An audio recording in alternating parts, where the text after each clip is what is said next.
So I think this is a really good way of demonstrating inequalities. You could totally use it in a video. Yeah, because I like it. And And the people in the video will never know that this is what happened. Yeah, on Saturday. No, referencing. I like it. Oh, the camera's on. We should go off and just mention. Yeah. Okay. So inequalities. Absolutely. This is an example of the real world. This isn't how you get an exam. But you can see this is clearly not equal. No, because Wayne on his cruise ship, which you can rent for £8,000 plus £200 a day, is much heavier than me on a skateboard. Skateboard's relatively cheap, but I don't think you're selling that I'm anymore. not. That's mine. I'm sorry. You buy your own skateboard. Well, that's life. But yes, inequality. So, what actually is an inequality, Wayne? It's a way of expressing whether something is greater or less than or equal to something else, and we have these signs. Yeah, they're a bit like crocodiles, aren't they, Wayne? That's how I remember them. Yeah. So 4 is greater than 2, and the side with the crocodile's mouth is going to eat the greater thing. Because it's really hungry and it wants the bigger thing, and it just turns it back to the smaller thing, 2. So you can see that 4 is greater than 2, and you know that 4 is greater than 2, so it's more useful if I say x is greater than 3, because x is an unknown, but you've now narrowed it down, you know it's greater than 3. Also, if x was on the other side, for example, x is this one to 3, then it would be x is less than 3. One more thing, what would happen if I put a line here? Well, that means it'd be a very special sort of crocodile. It also means it's equal to. It could be. As well as. It can be less than or equal to. Whereas if it's without the line, it cannot be 3. It can only go up to 2.99999 recurring. Yeah. But you don't do that, you would deal with integers mostly. So that's what these things mean. So now, some examples. Some questions, absolutely. Because unfortunately you don't get asked if 2 is bigger than 4 or less than 4. See, you should be able to do that without the inequalities. Yeah. So it gets a bit more complicated. Not too bad though. No, the first sort of question that I ask you is x is greater than 2, less than or equal to 6. Write down all the possible integers that x could be. Okay, so like Wayne said, it can't be 2, it's not equal to 2, just greater than. So it could be 3. That would be the first number. Remembering integers is whole number. Yeah. It could be 4, it could be 5, and it could be 6 as well, because it can be equal to our special line. Yeah. Only on this side is equal to, as Tripp mentioned. So that's the first sort of question. And that's very easy, but then it gets a bit more complicated, and they start adding the algebraic equations we're used to.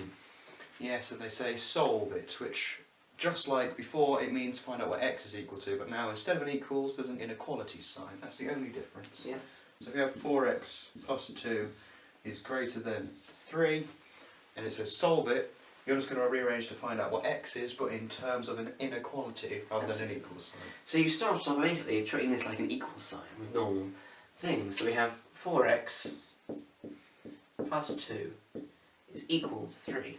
Yeah. And then we can take away 2 from both sides, so it becomes 4x is equal to 1. Then we can divide by 4, so x is equal to a quarter. But then we need to put the inequality sign back, Yep.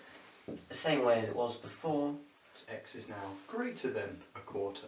and that would be our answer. Yeah. And And there's that's one more trick. What about, we could use the same example, but I'm going to give you a whole new one anyway. Alright.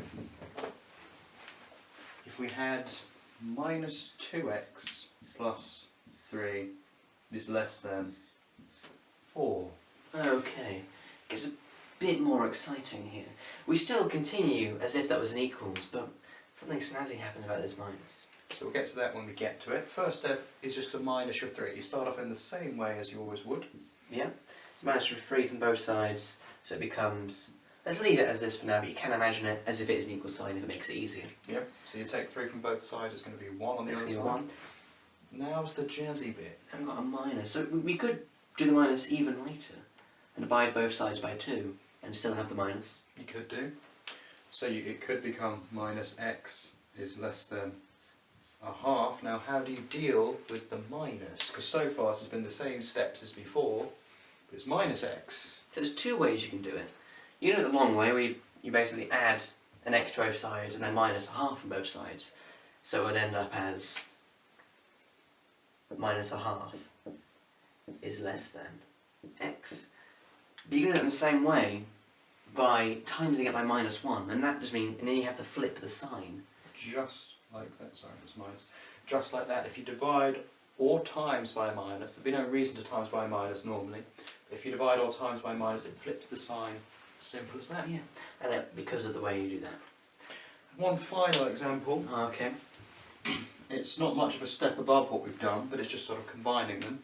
If you've got something like 3x plus 1 is greater than 4x plus 2 is when you've got x's on both sides, you do what you do with an equals. You find which side has the most x's. Yep, and then take. deal with it.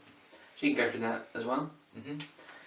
3x on both sides, so well, there's x on both sides, you can take away 3x from both sides to get 1 is greater than Just x plus 2, then you can minus 2 from both sides, it's -1 is greater than x. If you did happen to do it the other way around and take the 4 over, you're going to have minus x plus 1 is greater than 2, minus x is greater than 3. That's wrong. I don't know why. 1, because it's +1. So -1 from Oh, both thank you, sides. Trev. Yeah, you That's minus it from both sides. So it becomes 1. 1, and then you times by -1, so it becomes x. Flip Flip the sign, and it's right. It's the same answer. Yeah. Careful of your positives and your negatives. It's always good to check your answers and make sure you don't do anything silly.